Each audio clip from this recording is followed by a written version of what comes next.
OnScript podcast, your home for world-class conversations on scripture and theology, where you get to meet some of the best in the field. Visit us at onscript.study. Say hello on Twitter at OnScriptPodcast and stop by our Facebook page at facebook.com/OnScript. Hello, everyone. Welcome back to the OnScript podcast. This is Matt Lynch. I'm a co-host along with Matt Bates, Drew Johnson, Aaron Heim, Chris Tilling, and Amy Brown Hughes. And if you're wondering why I say them in that order, it's because that's the order in which they joined as co-hosts on the podcast. We have a very special episode for you today. I'm really thrilled to have my good friend Jonathan Greer on the podcast for the first time, and he's co-edited a really important, big volume on the historical context of the Bible. And Jonathan's a very rare kind of scholar. Not only is he a wonderful guy, but he also is able to do really good biblical academic study. He is invested as an archaeologist, and he's a person of faith. And so bringing those things together, there aren't many people who do that, or who do it well. And he's one of them. So I commend him to you and the project he's been working on. Also, I just want to remind you, if you haven't had the chance to give us a rating on iTunes or wherever you get your podcasts, we'd appreciate that. And finally, if you could, if you don't get a chance to give us a rating, if you could just write to your congressperson, or if you're not in the United States, maybe you're a member of parliament, or if you're not in a democracy, whoever you want to contact, please do so. We'd really appreciate that. And to tell them about OnScript, of course, or maybe write them a letter, or do both. Phone the office, write a letter, go visit them in person, because that's the only way we're going to get things done, is if you do that. So take the time. Maybe you don't have time to give us a ratings on iTunes, but maybe you do have the time to write them a letter, and we'd really appreciate that. Okay, that's enough on that. Thanks so much for listening. Enjoy the episode.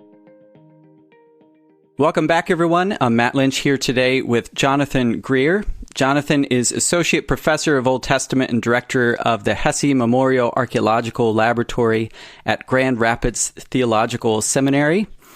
In addition to many articles on Bible and archaeology, Jonathan is the author of Dinner at Dan, Biblical and Archaeological Evidence for Sacred Feasts at Iron Age II Tel Dan and Their Significance. He's also co-edited with John Hilber and John Walton a fantastic edited volume that we're going to discuss today. It's called Behind the Scenes of the Old Testament, Cultural, Social, and Historical Context, published by Baker Academic in 2018. Jonathan, welcome to OnScript. Thanks. Great to be here. Now, I first got to know you when you and your family were in Israel, when we spent time at the Albright Institute for Archaeological Research in Jerusalem back in, was that 2011, 2010? Yeah, something like that. Somewhere there, yeah. And going into that, I had zero prior archaeological experience, and suddenly I was thrown in the deep end with all these archaeologists like yourself. And it was wonderful. I absolutely loved it, and I learned so much, and also ate a lot of really good food. As you probably remember, Hisham is quite the cook. So I got into archaeology. I mean, I was interested in it before that at a sort of reading and theoretical level, but didn't actually I didn't go on a dig until the next year. Well, I did the Temple Mount sifting project for a day or two. One day with a 1-year-old son, which is interesting. So when did you first get interested in archaeology, and how it relates to the Bible? Sure. Well, I grew up in New England, son of a preacher man, congregational pastor outside of Boston, and became interested in ancient things from an early time frame. But it was really in the early 80s. I was a junior high kid, and there was this perfect storm of factors where my dad got a sabbatical, and he took the whole family, and we went to Jerusalem for 4 months. So here I am, 12 years old. Indiana Jones, Raiders of the Lost Ark had just come out, and here I am in Jerusalem. Wow. So I set out to exploring my backyard. I was also poring over issues of biblical archaeology review that was becoming very popular in the early 80s, and my dad subscribed to that. And so I never found the Lost Ark. I did find a Roman aqueduct and started mapping it. But I had a lot of fun accompanying my dad on field studies. And that kind of whet my appetite for this intersection of the Bible and material culture. And then I kind of went away from it a little bit. In college, I went to Messiah College, a small liberal arts Christian school in Pennsylvania. Had a visiting professor, Bryant Wood, for one Jan term, got back into archaeology a little bit, and then spent a Jan term semester back in the land at Tantur Ecumenical Institute and traveled through the land as part of my undergrad experience. But it was really in seminary that I began to have a very serious professional interest in the Bible and archaeology. I did 2 degrees at Gordon Conwell Theological Seminary and wrote an MA thesis with Gary Pratico. Doug Stewart and Gordon Hugenberger were also very influential in my education there at Gordon Conwell. But I also, Gordon Conwell was part of the Boston Theological Institute, so we could take courses at any of the Boston schools. So I took every archaeology course that Larry Steger offered at Harvard. Really? That really solidified my interest. Got to do pottery seminars in the Museum of the Semitic Museum basement. A lot of fun. And then I also did a full semester at Jerusalem University College. I got to tag along with my wife, who won a big fellowship when she graduated from Gordon Conwell. For preaching, right? That's right, for preaching. Yeah. And so I got to do some work there toward one of my degrees at Gordon Conwell. Then we went from there to teach in Zimbabwe, Africa for a couple of years, and then came back for PhD studies at Penn State, and was advised by B. Halpern and Gary Knoppers, who both modeled an intersection of text and archaeology. And B introduced me to Brian Hesse, under whom I trained for animal bone archaeology, zooarchaeology. Also had the privilege of doing Egyptology with Don Redford and Assyriology with Gonzalo Rubio. So I got this very, I think, well-rounded education with archaeology, ancient Near Eastern history, textual studies. Then had some wonderful field experiences with Ami Mazar at Rehov, and started working at that point on the Tel Dan project with David Alon and Yafat Tharani. And then the time at the Albright, where I met you and had exposure to was that a real turning point then, meeting me? Absolutely. Here it resulted in this interview. Oh my goodness. Yeah. And a friendship as well. Yeah. So no, but it was fun. The Albright was a special place. We had Mark Smith and Oded Borowski there, and Andrea Berlin, and that was a wonderful year of mixing it up with both textual scholars and archaeologists, and it was a very, very important part, and it also allowed me to really buckle down on dissertation writing, which was fabulous. Yeah, I think we were across from each other many times, many late evenings in the library there at the Institute. I liked that library because they let you bring coffee in. That was a real bonus.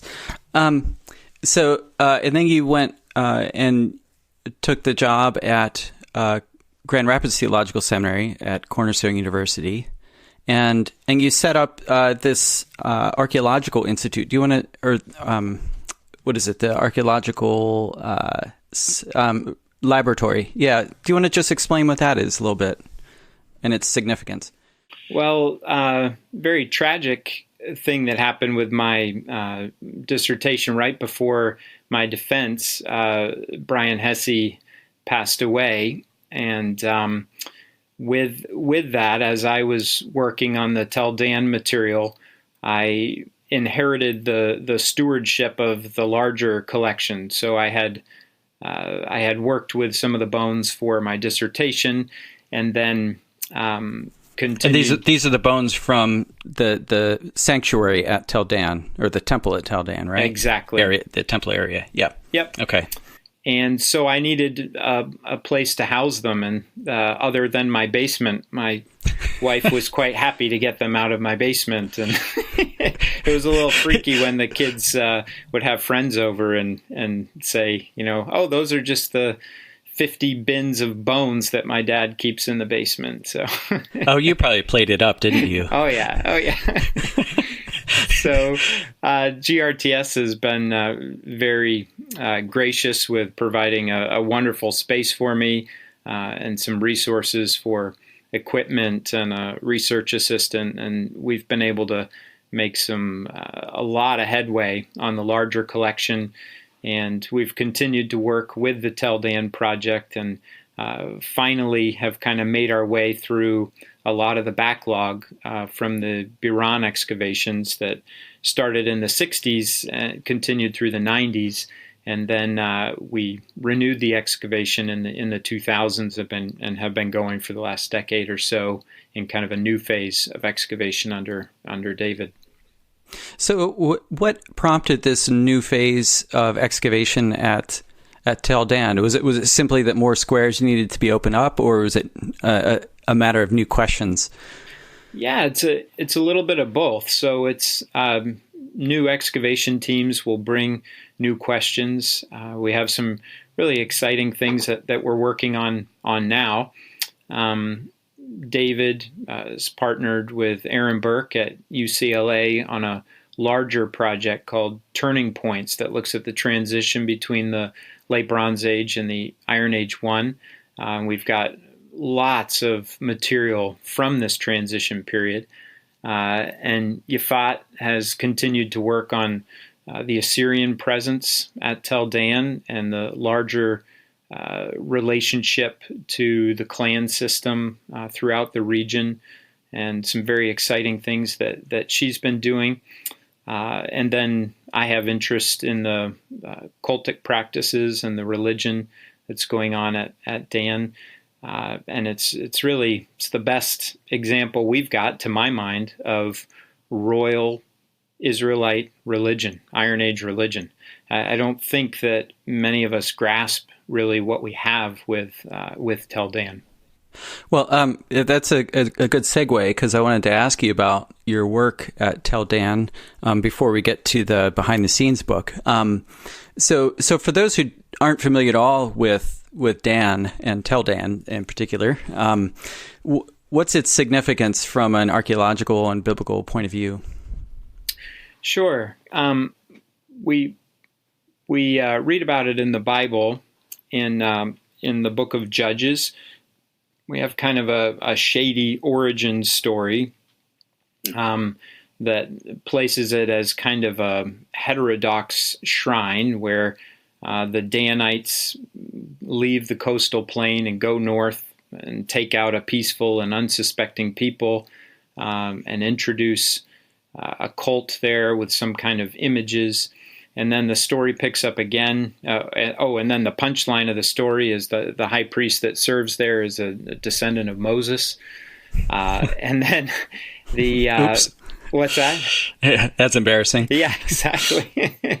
Even have some text critical things where there's a change to the name and different theories why that would be.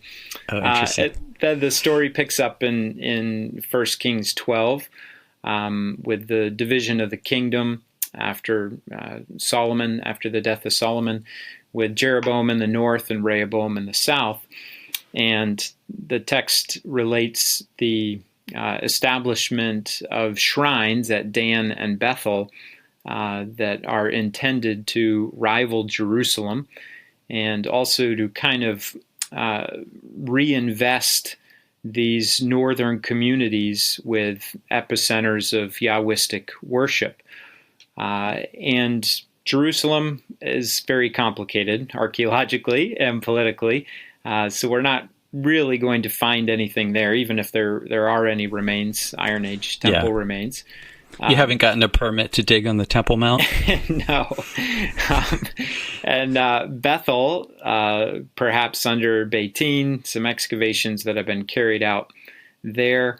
Not a lot. We don't have evidence of a major shrine there, and that's interpreted in different ways. And some people argue if we've got the right site or not. So there's some major complications with Bethel.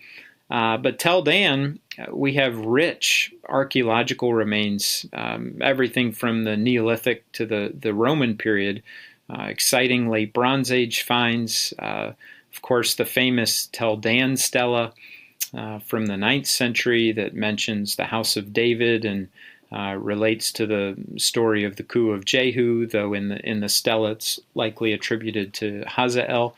But then in Area T, we have this temple complex that has, to my mind, many features that would suggest that it's very plausible to reconstruct this as a temple of Yahweh in the Iron Age. And what are some of the clues that point you in that direction? Well, there are architectural features that line up with the description of Solomon's temple in the Bible, though the textual traditions surrounding Solomon's temple are very complicated and multi-layered, but there's a lot of architectural similarities. There's some epigraphic evidence, some seal impressions with Yahwistic names. And then the two that I've worked on most directly are some of the evidence from artifacts and then the evidence from the animal bones. So with the artifacts, I think one that's been the most exciting for me is a little collection of cultic implements that I like to call an altar kit. It's found in the western chambers around a small altar that's roughly 1 meter by 1 meter, and next to the altar was a sunken clay pot with burned animal bones in it, and then a bronze bowl and a pair of iron shovels, and then a third shovel, and even another iron handle. And I think these can be coordinated to the elements of the altar kits that we read about in the biblical text that include a pot for collecting the ashes, an incense shovel, a pair of shovels for de-ashing, and then the one that I think is the most exciting is the bowl itself, that would be identified as a mizrach, which is the bowl for collecting the sacrificial blood. So you just don't get this thing where you read a list in the text and then you dig it up in the ground in situ, and so I think that's quite exciting, and it's not exclusively Yahwistic, but that's blood manipulation is handled in a special way in the Israelite cult, and the fact that these elements line up very closely with that description, to my mind, is very exciting. Then the other is the animal bone evidence. And when I started on the project, I have to admit, I kind of thought, I'd find some, they're going to be sacrificing pigs or something, because the way the story is portrayed in 1 Kings 12, it's very, not very favorable toward Jeroboam. And but what I found was quite the opposite, that the animal bone remains actually line up very, very closely with prescriptions that we find in the Pentateuch for sacrifice and for offering.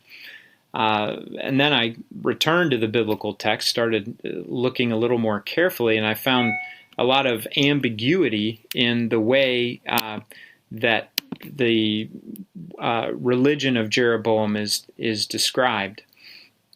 And so then going to the prophets, and in particular the book of Amos and his critique of northern religion, find that it assumes Orthodox practice, especially in chapter 5, where he goes through and kind of deconstructs all of the Orthodox elements of Israelite worship. Well, that assumes that they are doing the burnt offerings and the grain offerings and the fellowship offerings and the hymns and the songs, and but without justice, Yahweh's very upset with them. Yeah. So, and as I recall, you also looked at the movement of priests through the temple complex and how that is similar to what you have either in the temple or the probably in Leviticus, right? Is that where you kind of looked at similarities? That's right. Yeah, it's really fun. I like doing this when I go to the site. I have the privilege, my wife and I lead a Ancient World of the Bible study course through Israel, Palestine, Jordan, and we'd get to do this every year with students. And I love to go into the reconstruction of the sacred precinct there at Tel Dan, and you can walk through the movements of the priests as it's described in the priestly manual of Leviticus 1 through 7, and you can walk through it. So you approach the altar. You go to the right-hand side to slaughter the animal, and then continue the circumnavigation of the altar. And there are architectural and artifactual features that line up with each station of the movement in this syntax of offering as you proceed through the precinct. Yeah, so you have similar animals being sacrificed. You have potentially similar structure to the buildings, the building itself. I think you have similar movement. So there are a lot of similarities between what we assume went on at the temple and what you see at Tel Dan. Is there any way that your study of Tel Dan then casts light back on the temple, other than sort of looking at similarities? Does it help you understand the temple practices better in Jerusalem or? Yeah. Yeah, it sure does to my mind, and not all will agree with me. And if we're working purely with archaeological remains, this could be a temple to Hadad or some other Baal type deity, because there are a lot of similarities as we understand them between Phoenician, so-called Aramean, and Israelite worship. Now, what the argument I try to make is that the accumulation of evidence from all of these different sources, it's not that you just have one voice. If we're arguing from archaeology alone, I think there's a plausible case that can be made. But when we combine that with the biblical evidence, I think Yahwistic worship is the most probable for sure. And then, so if one's with me in that argument, it has some pretty big implications, particularly when we think of how priestly literature relates to actual practice. And this is a project I'm working on currently for an academic monograph. But the kind of default position from the old Wellhausian model is that the priestly source is late, often post-exilic. Some will push that a little into the late pre-exilic period, but post-exilic and very much Jerusalem-centered. And I think it's a bit more complicated than that. And I've started to see some things in the material remains of Tel Dan that line up better than some of the material remains from southern contexts. So I think some of these priestly prescriptions that we have are actually a combination of northern and southern elements. So if you have kind of two centers of Yahwism, a northern Yahwism and a southern Yahwism. I see the Pentateuch as we have it today, representing elements from both of those contexts. So yeah, I think it's hugely significant if this is indeed a Yahwistic temple. Yeah, great. Well, we'll await that monograph. And so I want to shift gears and talk about the book that you edited with John Hilber and John Walton, Behind the Scenes of the Old Testament, the Baker volume. And I just want to say that when I got the volume, because I contributed an essay, which I think was probably your favorite. You might not want to say it on record because you'd hurt the feelings of others. But anyway, so I got my volume. It's got 66 essays in it, and a lot of times for collected, edited volumes, it's sort of hit or miss. Like you get one article out of 3 that you might want to read. I started reading it, and it was actually a page turner, which I don't normally say for sort of survey type collected volumes. So I thought it was really well done. So hats off to all of you for putting this together. And to have a volume of 66 essays that's affordable. That's something else. You expect it to come out by Brill, which I know you published with them, so I don't want to for your dissertation. But if it were published with them, it would probably be 170 euros, right? So this is actually really affordable. So highly recommend it to people listening. I think OnScript has become notorious for bankrupting people for good causes. But it's an investment in your future, your archaeological and historical contextual future. So maybe you could just outline real quick some of the origins of this project and how it came together. Sure. Well, it really started in a class that I get to teach here called Ancient World of the Bible. And I had this problem with textbooks, and the problem wasn't that there weren't any textbooks. The problem was that I just needed so many to cover what I wanted to cover in the class. So there were, I wanted to cover ancient Near Eastern texts. I wanted to cover historical geography, wanted to cover archaeology, wanted to cover ancient Near Eastern history, literature, all of these things. And so I'd end up piling on 6 or 7 textbooks, and I always try to keep my required textbooks affordable for the students, and it was nearly impossible.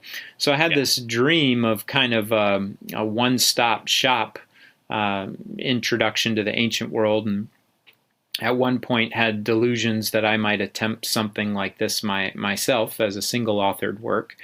But then I saw Baker Academic put out this volume, World of the New Testament, and that kind of sparked the idea in me, maybe an edited volume where I can get experts who know a lot more than I do about each of these individual topics to contribute to the larger whole and make a tight organizational structure that would work. And I ended up adopting kind of the structure of the course that I have. So I called up Baker. One of the advantages of being in Grand Rapids, you get to know all the local publishers here.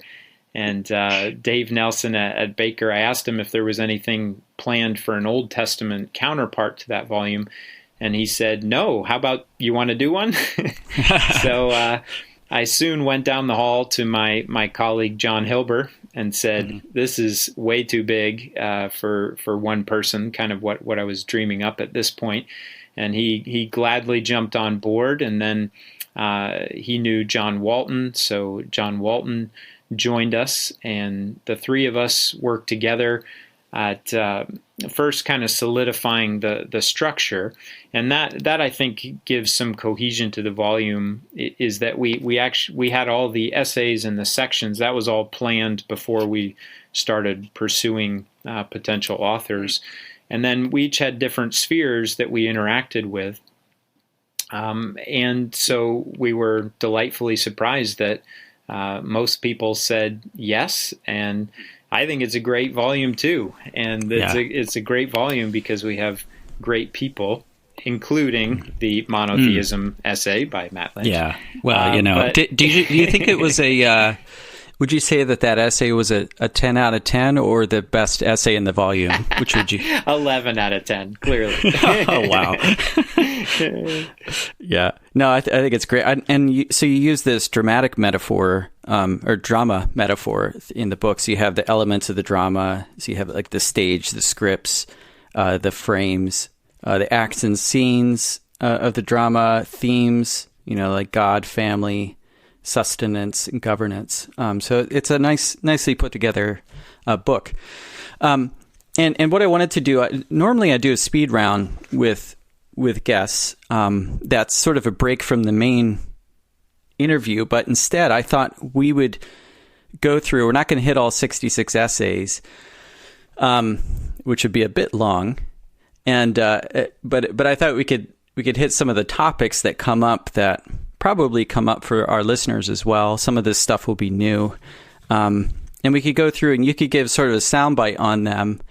And then with the understanding that there are a lot of footnotes you'd want to put around that. Sure. Does that sound good? Yeah. Nuance is the name of the game with most of these things. I know. Well, that's, I always say academic anxieties come out in footnotes. We want to cover ourselves. And so we just add lots of footnotes. Okay, so what in a nutshell do, I already asked that more or less because we talked about, let me ask this one. So most of our listeners won't have any experience with archaeology. So what is it exactly that archaeologists do? Sure. Well, we recover and examine and interpret material remains from humankind's past. So those are kind of the three elements. So we dig stuff up, we recover it, we examine it, we look at it very closely, measure it, compare it to other things, and then we seek to interpret how it functions in a particular culture and society. We look at change between different periods of time and cultures that are at the same time, how they might differ from one another, try to reconstruct everyday activities. We can speculate on cognitive dimensions, what people are thinking, religion, etc. So it's basically glorified dumpster diving. Look through people's trash and try to figure out things about them. And proportionally, what amount of your time is spent washing and labeling pottery? A lot. How many years of your life have you, and bones, I guess for you, have you spent doing that? A lot. Now you said a little phrase in there that might pass us by, but I want to sit on it for a minute, and that is everyday life. Now, for some people, their vision of archaeology is trying to go for like some, you want to find the golden calf or the ark or the big stuff. Is that what archaeology? Now, that's quite different than maybe a popular perception, isn't it? Sure. Yeah, and that's hardly ever the case. Do we find treasures? That does happen, but we're it's in many universities, archaeology is a branch of anthropology. We're trying to figure out people. These people just happen to be dead for a long time. So trying to figure out how they lived and understand elements of history. That's one branch of archaeology. And then culture. That's another branch. Yeah, and there are all sorts of sort of sub branches of archaeology as well, aren't there? Like paleobotany, and there's one in there in the book that I hadn't even heard of before. I can't remember the name of it, but it's studying earthquakes from the ancient world. Yeah, seismology. So ancient, what is it? Archaeoseismology, something like that? Exactly. Yeah. Yep. Okay. So what are some of the exciting happenings in archaeology today, like in Israel specifically? I think it's a lot of what we've just been talking about. So it's not that the kind of big finds are minimized, but there is an increasing understanding of kind of a broader view of archaeology, and that relates to shifts in culture that I think are very healthy, that move away from kind of dominant elite agendas to considering how regular folk lived as well, and giving voice to marginalized voices too. Spent a lot with gender, for instance, in archaeology. Okay, so on to geography. So for a lot of people, geography sort of conjures up images of maps and place names that they have to memorize. And so, but I think we can do better than that. So what are some of your top tips for spicing up your biblical geography life? Well, you could read the essays on historical geography in the behind the scenes volume. Yeah, and where will they take you? Well, they'll probably take you to want to get a hold of an atlas with some more detailed maps. But I think most people don't appreciate the geographic diversity that's in such a small region. So I'm now in Michigan, and I always like to use analogies that people in whatever geographic setting I'm teaching in can understand. And this whole land is roughly half the size of the Upper Peninsula of Michigan. Or when I was on the East Coast, it's the size of New Jersey or something. These are tiny, tiny lands, but incredible diversity.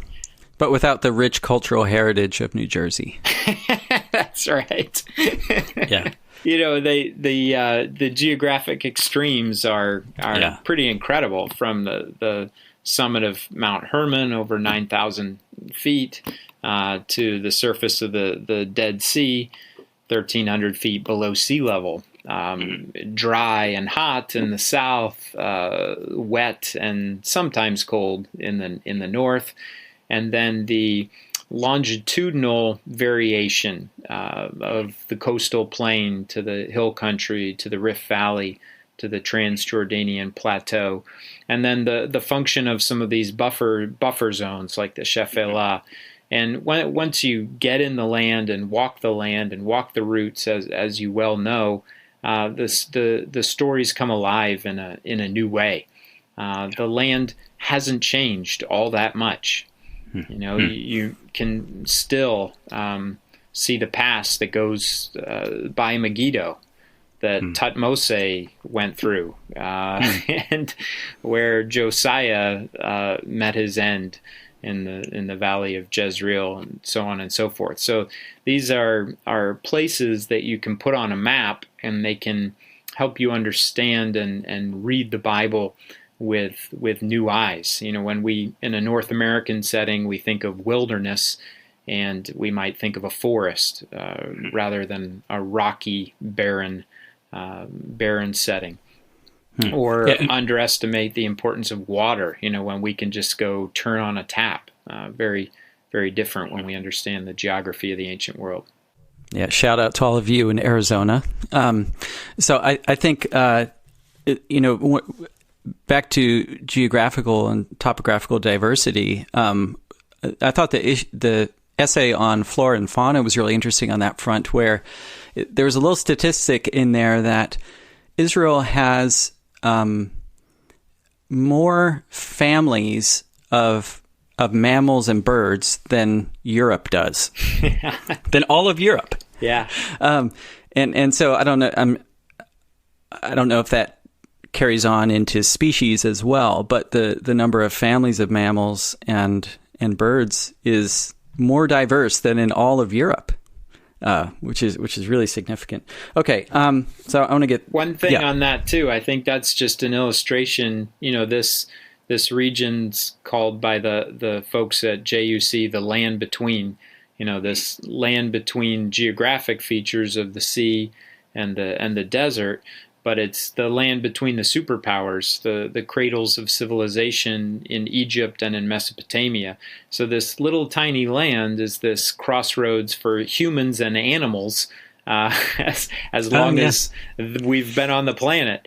So you get a lot of rich diversity, and you get a lot of cultural collision, and I think that's part of the exciting thing of viewing the cradle of the Bible as this transitional land between continents, between cultures, between epochs of time. It's very, very exciting.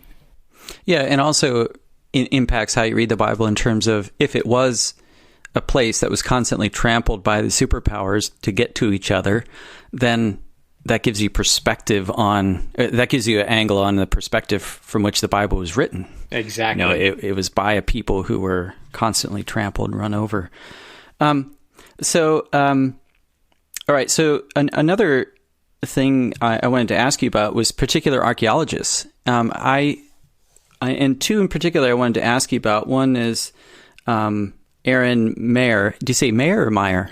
Yeah, Mayer. Mm-hmm. Mayer. And then Avi Faust. And I think I remember back to JC, you said that Aaron Mayer is someone that you really admire in terms of how he does archaeology. And so I'd just be curious of what you like about the way he goes about his archaeological projects. Sure. Yeah. So he's the director at Tel Dan, which most would identify now as biblical Gath, thanks to his research. And there are a few things that I think are really exciting about his methodology. He's one of some others who does try to integrate texts and archaeology, and to be critical in his evaluation of both. So we find sometimes in this mix of text and archaeology, you have textual scholars who will be quite dismissive of archaeology and just grab one find and not understand the complexities and nuance of how archaeology works and what we actually can and can't say with archaeology. And then on the other side, you'll have archaeologists who will, to my mind, be more confident in their findings than the data allow, and be very dismissive of textual traditions in the Bible.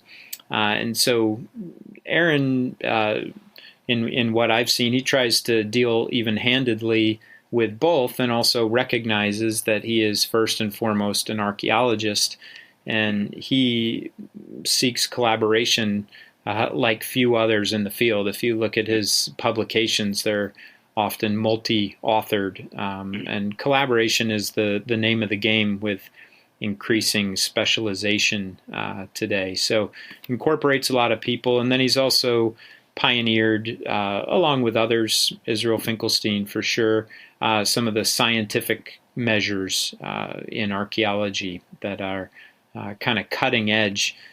He's brought a lot of those into his excavation.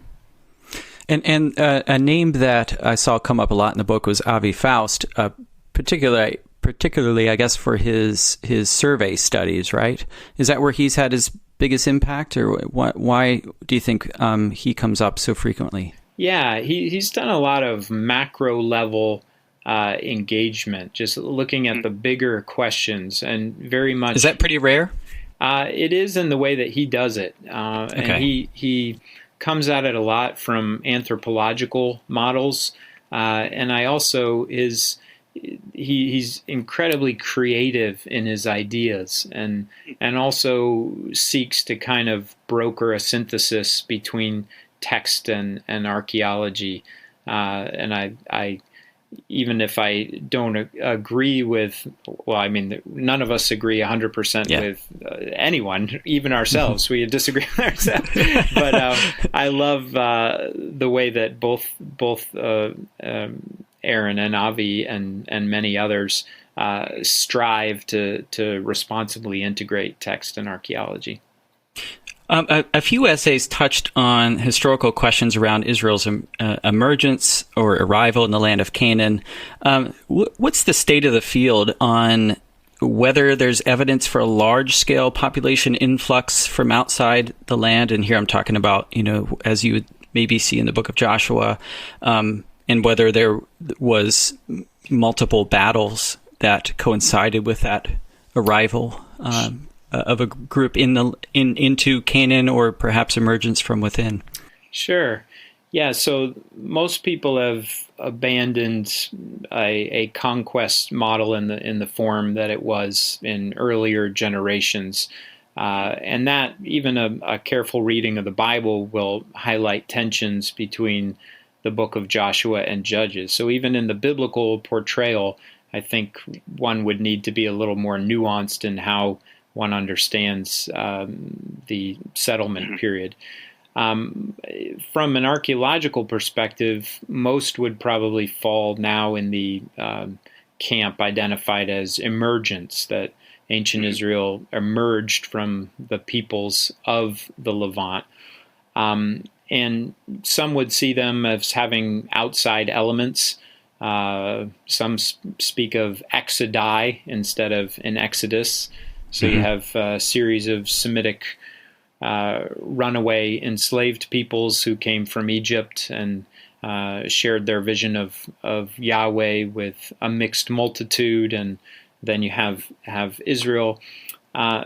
Some of the arguments, to my mind, that are used to argue against outside people coming in are not. I think more is made of them than we should. A big one is the continuity of material culture.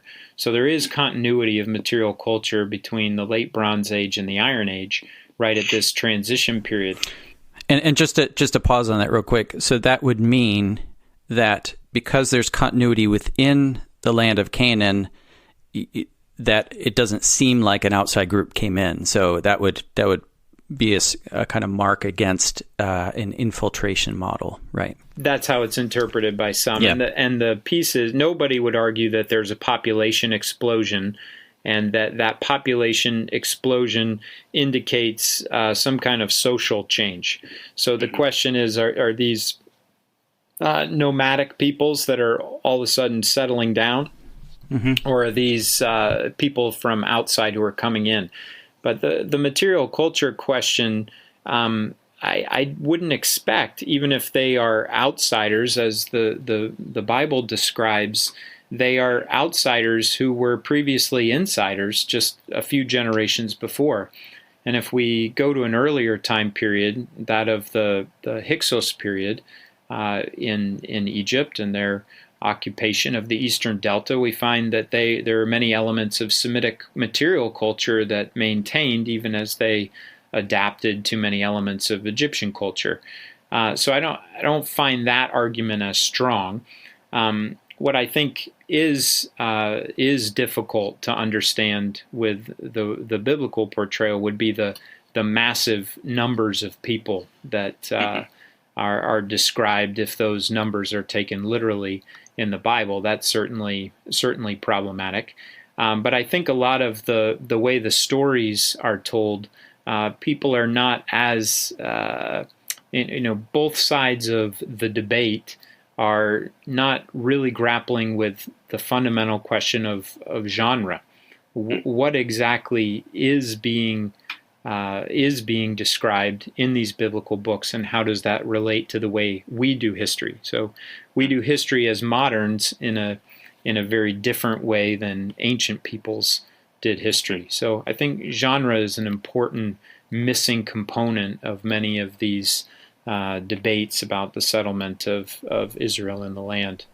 And then I think historically, the Merenptah stela or Merneptah stela is of crucial importance. And wherever one falls in the debate, one must reckon with the population explosion and the Merenptah stela, which mentions Israel as a people in the land. And I think the timing of it is also significant. So if you step back from the biblical question and just look at the larger geopolitical situation of the Levant, you have this collapse of the late Bronze Age superpower system, and you have all of these smaller, what will become kingdoms kind of scrambling for the pieces. So if you've got a kingdom that happens to sit in this land between, right on the major trade routes, that would allow them to charge for toll booths and hotels and pit stops, and they could become very wealthy very quickly. And this fits very well with the broad picture of history that's portrayed in the Bible. Oh, and where are they located in that stela? So, in the southern Levant. And we have several city-states that are mentioned, and then that's also a significant element of the stela is the spelling of the name Israel, in that the Egyptian language, like Akkadian, will use determinatives to indicate something about the word that they're describing. So in Akkadian comes at the beginning of the word, and in Egyptian comes at the end of the word. And the determinatives that are used in the spelling of Israel indicate that these are an unsettled people group, as opposed to a city-state like Ashkelon that's also mentioned in the inscription. Okay, well, then next question. What evidence is there for or against early literacy in ancient Israel, or widespread literacy, I should say?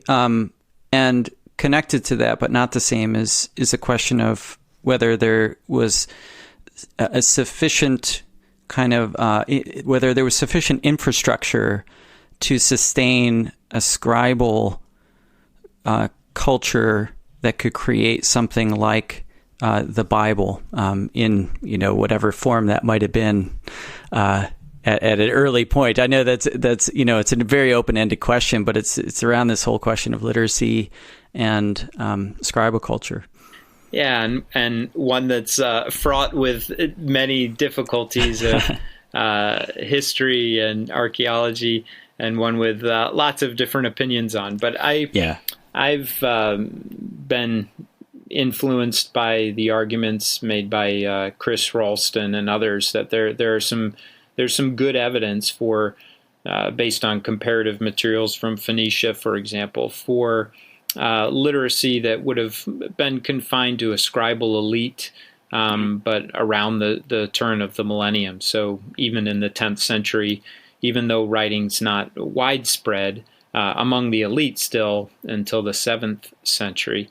But again, I think if we step back and look at the collapse of the late Bronze Age superstructure, we've got evidence in the Amarna period.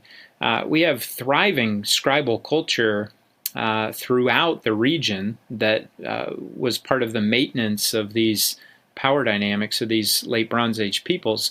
So when the collapse happens around about 1200, so we're talking time of the judges. Yeah, well, depending on one's chronology, either the period when Israel is coming into the land or emerging, or the period after that and the period of the judges. And of course, there may be overlap there as well. But this let's say this formative period of ancient Israel corresponds with this transition between the late Bronze and Iron Age. Well, where did all the scribes go? They didn't all die with the collapse of the late Bronze Age system. And then you have the invention of the alphabet, a few centuries before, but really coming at this transition point as well. And the power of the alphabet that could democratize scribal culture in a different sort of way. You don't have to learn hundreds of signs like you would for Akkadian or Egyptian. You can learn 29 characters for Ugaritic, or 30. You've got this power of language that can be utilized in a new way. You've got scribal apparatus left over from the late Bronze Age, and then you have a people group that's being formed and identified as Israel in the Merenptah stela, and you've got a population growth. So I see all of these painting a very plausible backdrop for an early version of the Bible that would correspond to the early monarchy. and of course pulling in some elements to my mind, particularly in epic, poetic forms, and also some legal traditions that would stem back to the late Bronze Age, and then really taking shape in the part of the monarchy, especially with Hezekiah and Josiah. But that's not to say that the editing of these texts wouldn't have continued into the Persian period, and even for some the Hellenistic period. So the Bible's complex book, produced over a long period of time, but I would place it on a trajectory that's very much related to the collapse of the late Bronze Age superpower system. Yeah, that's really helpful. Now, Judean pillar figurines. So do you want to just explain briefly what they are and your theory on how they functioned? and why this is such a big topic in archaeology? Sure. So I've not myself done any focused research on the so-called JPFs. We do have a few at Tel Dan. They're certainly related to, or what they are. So they're small clay figurines with the head of a woman, breasts, and sometimes with hands cupped around the breasts, other times with an infant. They're often accompanied by what have been interpreted as male figures on horses, horse and rider. And were they toys? Were they votives? Were they goddesses? And lots of debates around these things that I'm not engaged in on the forefront, but have followed the arguments. They're certainly, to my mind, not toys, and they are associated, I think, rightly with Iron Age Israelite religion. They may be related to kind of a local manifestation of kind of a response to Assyria. There's a nice paper by Ian Wilson on that recently. I think they may function in a votive way. Zioni Zevik called them prayers in clay. I think they certainly expanded beyond just women, as Aaron Darby has pointed out. The big question, that's touched on already by Raz Kletter and others, is this question of the relationship between Asherah as a mother goddess in ancient Israel. And I think here we should maybe be a little more cautious on both extremes. So there's certainly something going on with Asherah in the Bible. And then in material culture, important inscriptions from Kentillet Ajrud and Khirbet el-Kom, and also the Tanakh cult stand, though it doesn't have an inscription, but may have iconography that's associated with Yahweh and with Asherah. So there's something going on, but the question is Asherah an object or a specific deity? Or is it singular? In the Bible, most of the time it's plural. So I think we don't want to say, yes, this is equivalent to the goddess Asherah that we know from late Bronze Age Ugarit.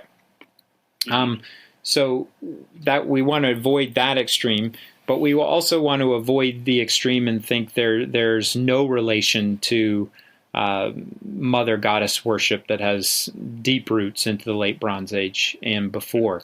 And I kind of wonder sometimes, especially with some of the problems with the inscriptions that have a pronominal suffix on a personal name, Yahweh and his Asherah, if maybe these are abstractions of a deity or a deity that may have multiple manifestations, and that we're kind of oversimplifying the options at our disposal.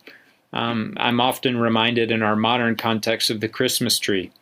I'm a Christian, but I put up a Christmas tree in my living room.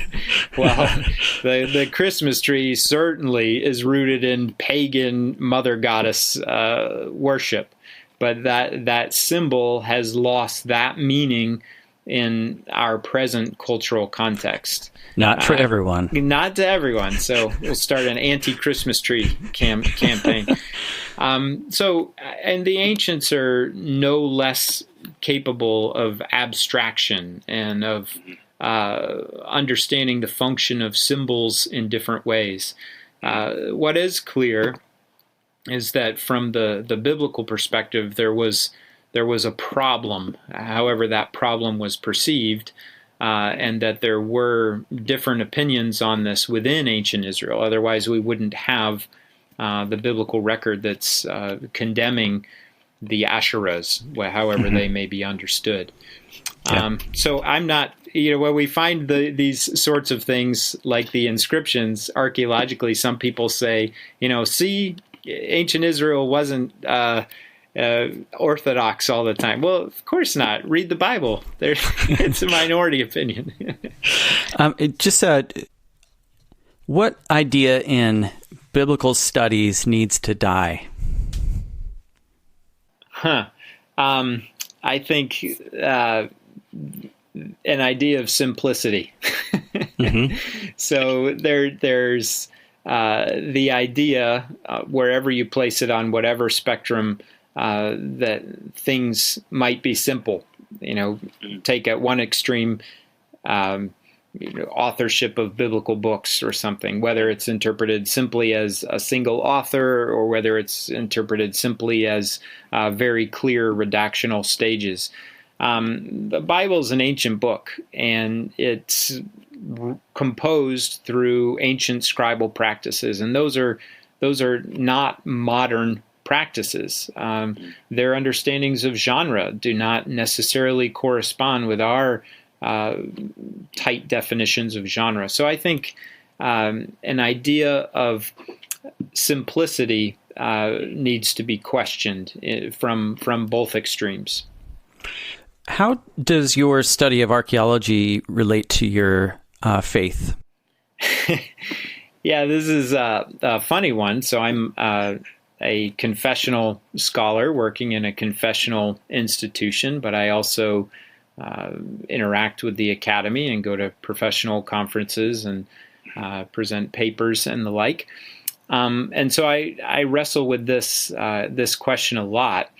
And I love teaching in a seminary and bringing some of these complexities to the students and learning from the students, being challenged by the students for the so what question. Most of my research works on the behind the text aspect of the interpretation process, or the in the text when I teach exegesis courses, literature-based.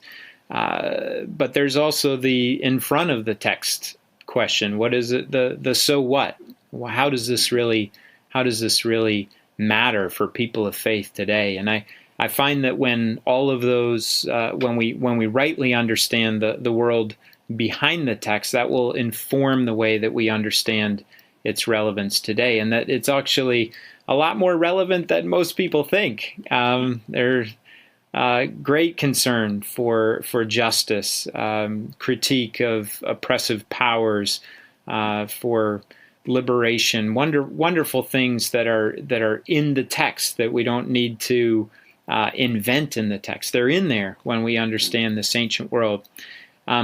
But as the confessional scholar, it's interesting in the academy that I face suspicion on both sides of the equation.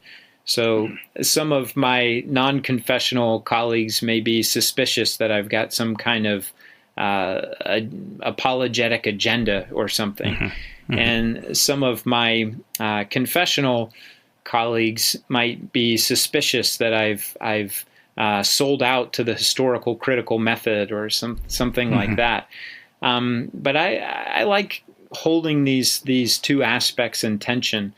And my father told me when I was beginning to think critically as a junior high kid, he said, if it's true, you don't have anything to be afraid of.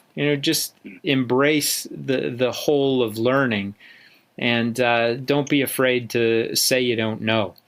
And so the way I teach it in my classes is that archaeology, ancient Near Eastern studies, the way it can relate to the Bible or our understanding of the Bible in kind of three ways. So I'm building off of paradigms that others have developed and added some of my own edits.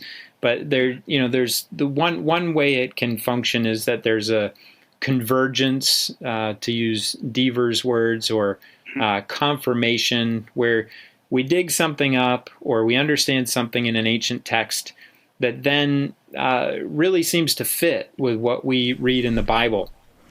So, recently there were a couple of bulli found, Hukol, son of Shelmiah, and Gedaliah, son of Pashur, in the Jerusalem excavations. Here we go. Jeremiah 37 and 38, these are officials from Judah who threw Jeremiah in a cistern. There you go. We've got their names. The finger that sealed that is, shook the hand of Jeremiah. That's pretty exciting. These are confirmation or convergence. And then the second way they can relate is that of clarity. We can understand something about everyday life, the importance of water by looking at cisterns, or biblical metaphors that relate to cisterns or water. We have clay liver models that have been discovered that may explain why Israel was commanded to burn the liver in Leviticus. So, wonderful examples of clarifying our understanding of the Bible. But many people in faith contexts stop with those first two C's and don't move on to the third C of complication. That's when we dig something up, or we don't dig something up, and it doesn't fit with how we understand the Bible. There's conflict with how we understand the Bible. And so some people pretend that those don't exist, or worse, you'll have some, I hope it's well-intentioned, but who will even be dishonest with the evidence. Larry Steger used to call this archaeology, A-R-K-eology. How many times has the Noah's Ark been found, or the Lost Ark, or Holy Grail type? It's basically Indiana Jones with an apologetic agenda, or Nephilim burials. One of my favorites. You can find many photoshopped giant burials. I'm sure you've had a lot of people send you links to YouTube videos. That's right. I don't know how many chariot wheels I've seen at the bottom of the Red Sea. So this is, first of all, it's flat out dishonest. And not helpful, and continues to kind of feed stereotypes of ignorance and uncritical and dishonest attempts at integrating the Bible and archaeology.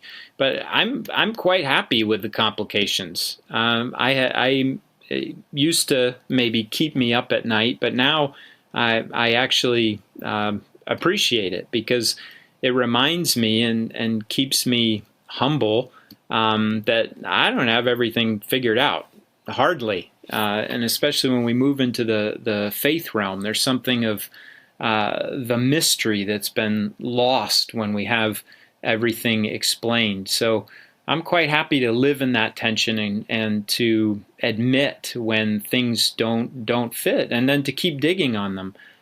Sometimes it's solved by a reevaluation of archaeology, and sometimes we've got misunderstandings of the Bible, or how the Bible is functioning as it pertains to history.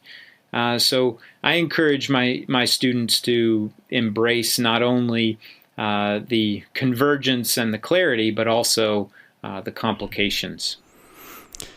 Well, Jonathan, thank you so much for taking the time to speak with me today. And as a reminder to our listeners, we've been talking, among other things, about this book, Behind the Scenes of the Old Testament, published by Baker Academic in 2018. So thank you so much.